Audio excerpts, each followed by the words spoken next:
ఎప్పుడు కూడా ఏదో ఒక విధంగా ఈ ప్రాంతాన్ని అభివృద్ధి చేయాలని ఆలోచిస్తున్నాను. నేనే ఆ రోజు ఫౌండేషన్ వేశాను కడప స్టీల్ ప్లాంట్ కి. నేను ఫౌండేషన్ వేస్తే మళ్ళీ వీళ్ళు వచ్చి దాన్ని కొట్టేసి నేనేదో పొడస్తానని మళ్ళా వచ్చి ఇంకో ఫౌండేషన్ వేశాడు.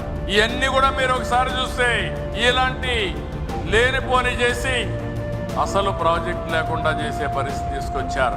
మొన్ననే నేను వచ్చినప్పటి నుంచి మాట్లాడుతున్నా, గట్టిగా మాట్లాడా.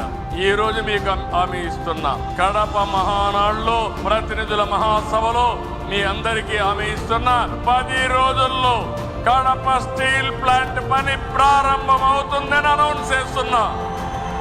ఫేజ్ 1 4,500 కోట్లు, భగవంతుడు కరుణిస్తే ఫేజ్ 2 కూడా ఇంకొక 4,500 కోట్లు, 9,000 కోట్ల రూపాయలతో రాయలసీమ స్టీల్ ప్లాంట్ వస్తే ఫేజ్ 1 పూర్తి చేసుకోగలిగితే ఫేజ్ 2 కూడా సుజావుగా వస్తుంది.